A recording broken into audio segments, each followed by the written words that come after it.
Okay, so today we're going to be doing a little bit of an Iceberg video, but in this case to match the themes and the visuals of Reverse 1999, it's more of an inverted Tower of Babel.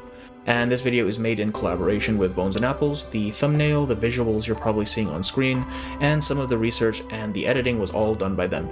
So if this video looks better than what I usually put out, that's because of Bones. Thank you, Bones.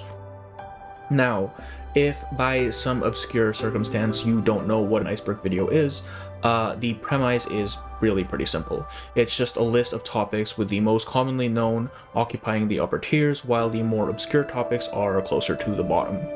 And this particular Iceberg is going to cover various little factoids about the game, whether that be lore or external materials, or just silly little notes that we felt were interesting enough to include. And for various reasons, this Iceberg will not include materials from China servers or any of the closed beta tests, right? Okay, so let's go ahead and just get right to it. Now we're going to go ahead and start with our uppermost tier here. These are all fairly straightforward, so we won't linger on them for too long. The first one is unhinged YouTube shorts.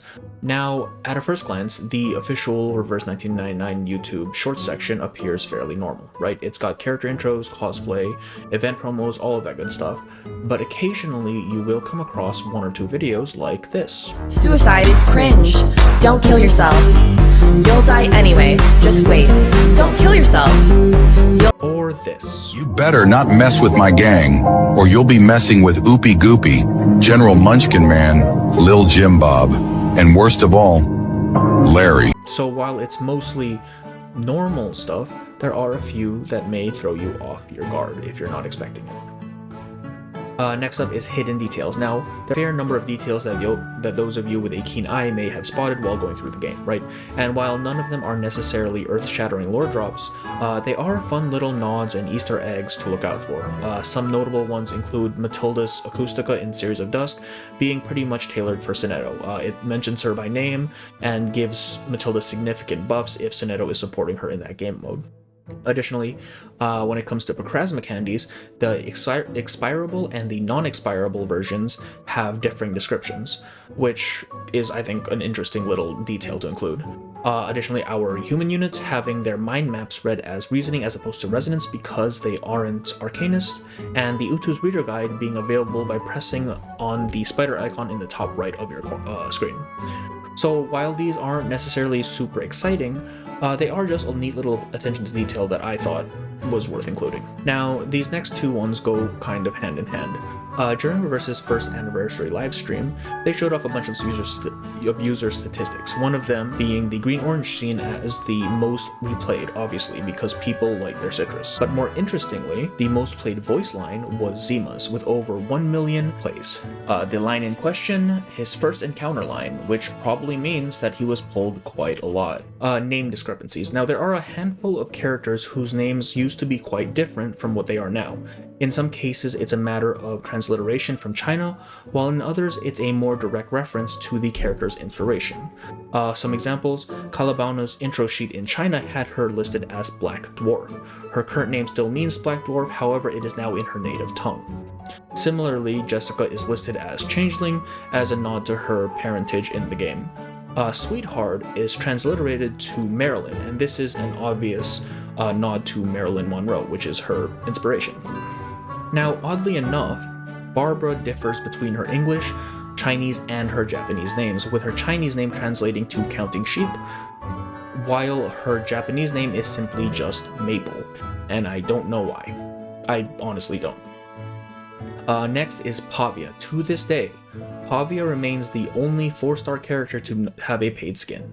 We have plenty of 4-star reward skins from Utu and the like, but no others that are exclusively just paid. The Uluru leitmotif.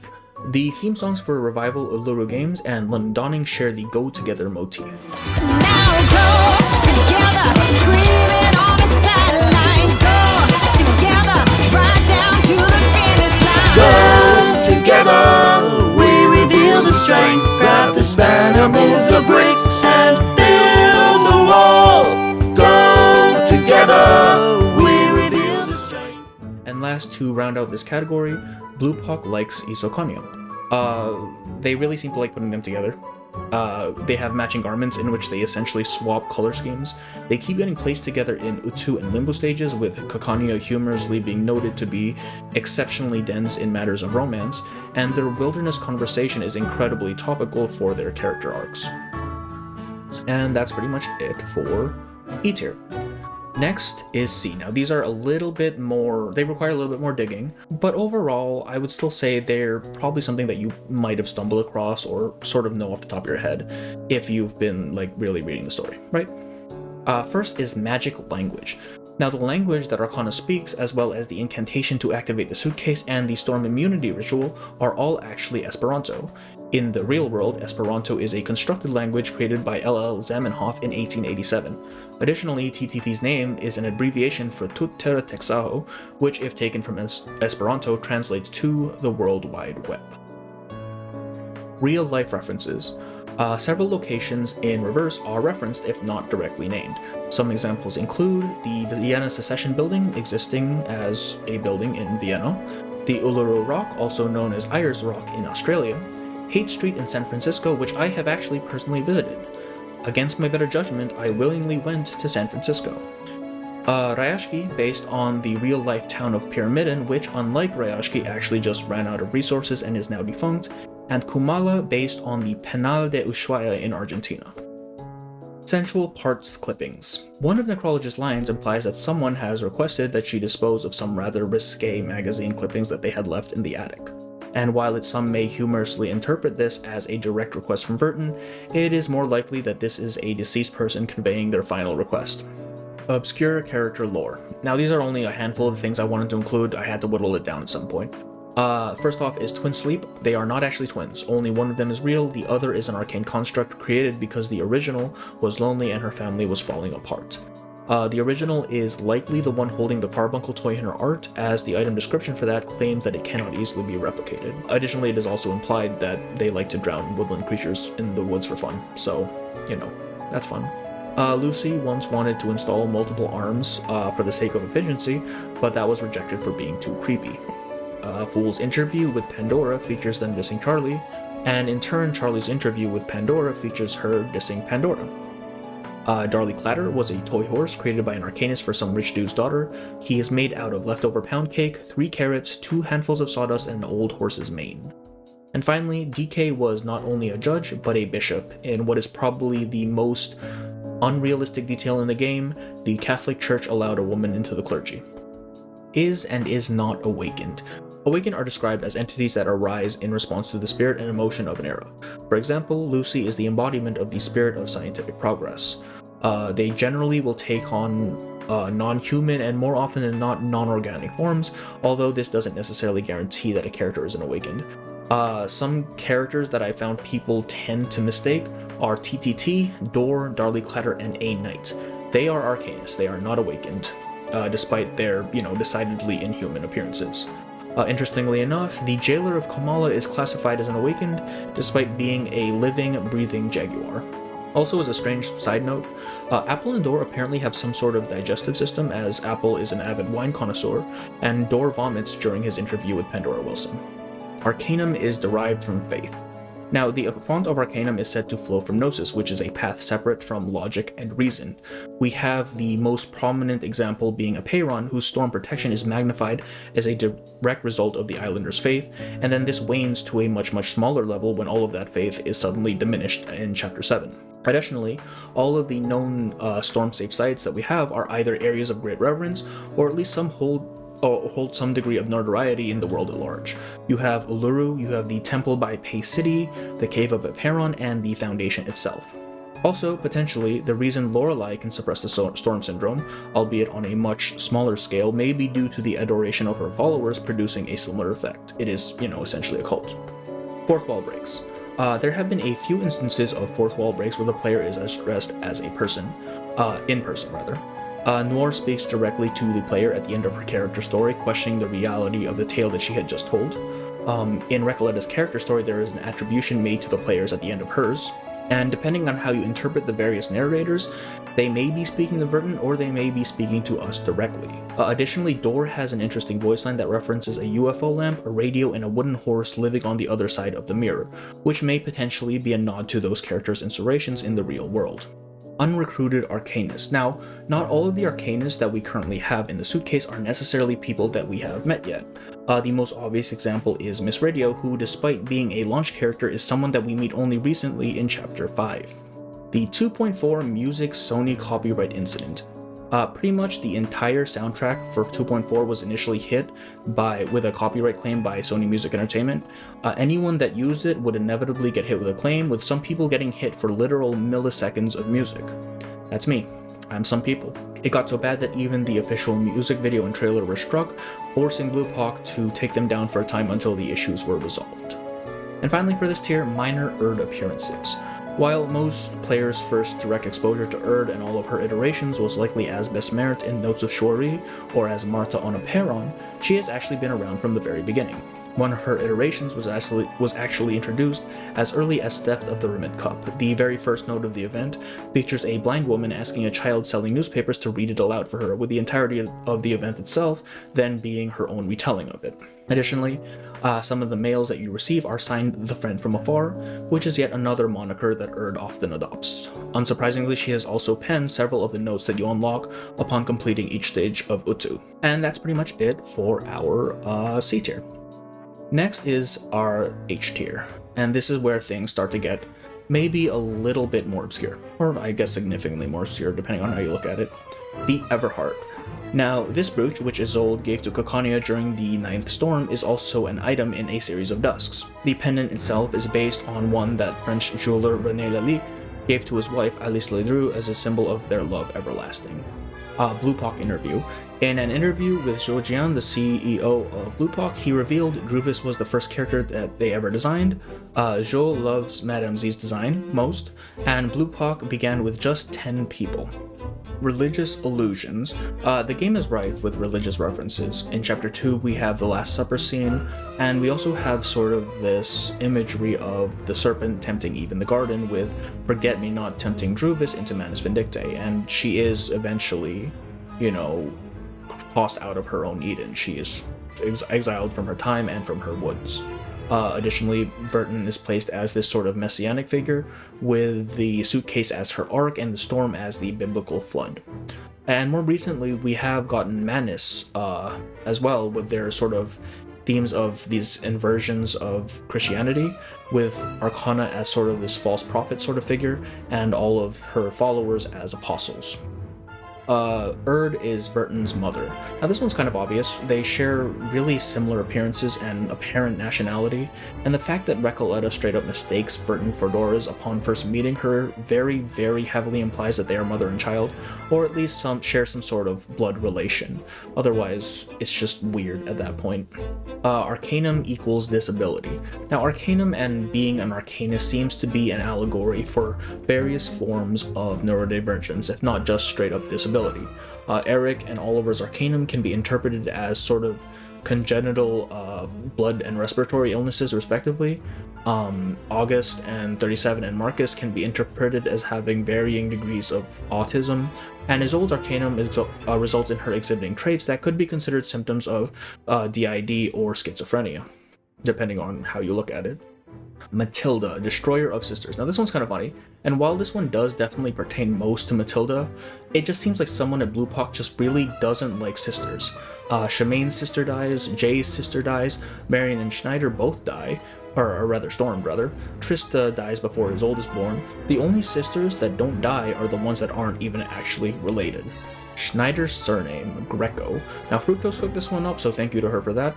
The Greco surname is possibly derived from the chess's Greco gambit. Simply put, it means intentionally giving up a piece to gain more later on, which kind of matches Schneider's role in the whole story, right? The three Norns. Erd and Verton may be references to the three Norns of Norse mythology.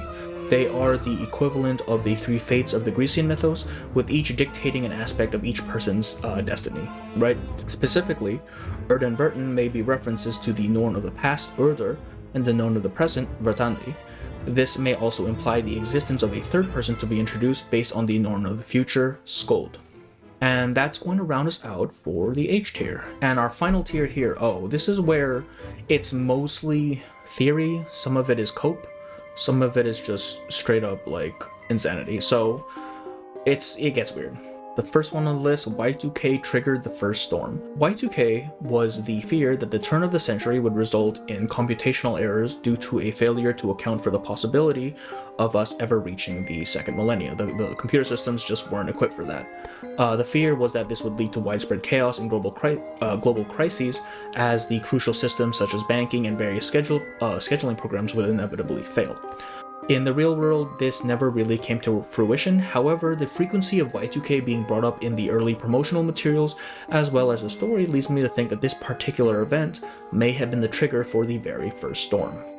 Regulus is a homunculus. Now, this is an old and relatively obscure one, and it's become increasingly deprecated in recent times as we've gotten more tidbits about Regulus's past. However, the theory went that Regulus, being so tightly tied to alchemy and lacking any sort of family or past, was herself a homunculus, with Apple being her creator. This was supported by the idea that Apple is almost certainly a reference to Newton, who considered Star of Regulus antimony as an alchemical ingredient. Additionally, the little thing that she kept mentioning was considered to be the Philosopher's Stone, and this was actually very heavily supported in early story interactions, as well as her pendant item and Apple's BioStory 1. However, as of 2.4, we now know that the little thing is in fact the record above the storm-resistant satellite, and as of her anecdote, Regulus does in fact have a mother. Monlik's original Afflatus. At the very start of the game, some people going through character information may have noticed a discrepancy in Monlik's bio in particular, specifically that her Afflatus had listed her as a beast unit. It was rectified in the following update, but this, coupled with her design motifs and the kit skewing abnormally offensive for a launch mineral unit, makes me believe that she had been initially intended as a beast unit before being changed. Paulina and Regulus. Now, this one is a fun one because while it may seem incredibly stupid at first glance, there are an unnerving number of clues that give this theory some degree of plausibility. The theory goes that Regulus is either an iteration of Paulina warped by the storm, or that Regulus is Paulina's mother. The most obvious piece of evidence is the scarf. Both of them share a very prominent polka-dotted blue scarf, though they do slightly differ. On top of that, the CGs from 2.0 show a peace sticker next to a picture of Paulina and Joe that is very similar to the sticker that Regulus has on her bag, as well as an Apple poster in the background. As for the theory that Regulus is instead her mother, the timeline is at least somewhat feasible, with Regulus most likely being in her 20s around the time Paulina was likely born. Additionally, Paulina and Jay are step-siblings, with Paulina's mother having married Jay's father, who was considered an alchemical genius, which may have been the tie that bound them together. That said, it is a pretty far-fetched theory, I won't lie. The first playable 7-star. On the 1st of April 2025, Bluepock announced the game's first 7-star unit, a rocket ship by the name of Joe. Login screen hints. Now, if you look a bit closely at both of the login screens that we've had so far, they do seem to have little hints towards their respective arcs. The second login screen features a suspended jukebox and several disco balls, likely a nod to Frisco, as well as an old film camera, which is probably a reference to Chinatown, and a map of South America on the rightmost wall. The first login screen features the words "Return to the Future," which is a closer translation to the Chinese name of the game, as well as a framed picture on the wall depicting a moon, eye, and lines. And finally, the foundation is based on Brave New World. Sinetto is featured on the Brave New World Psycube along with the lines, "I am ready to offer everything I have for the new world and its well-being." The book, Brave New World, is a novel by Aldous Huxley written in 1931, and it details a dystopian future in which children are born in incubators devoid of any family structure. They are essentially indoctrinated into living their lives in service to the world through Pavlovian conditioning, and these are all behaviors that the students of the SPDM, and especially Sinetto, have displayed time and time again. And as a little extra, playable Schneider. I mean, she's playable in the tutorial, she has full voice lines, she has a bio and kit. Surely she'll be playable, right? Right? And yeah, that's the Iceberg. It's definitely not comprehensive, right? It's definitely not holistic, but it's a good start, I think. Maybe we do more of it, we'll see. But for now, that is the video. Thank you all for watching. Thank you to Bones for helping out with this one as well. And everybody, give Bones a follow, say thank you, and that will be it for the video. Okay, bye-bye.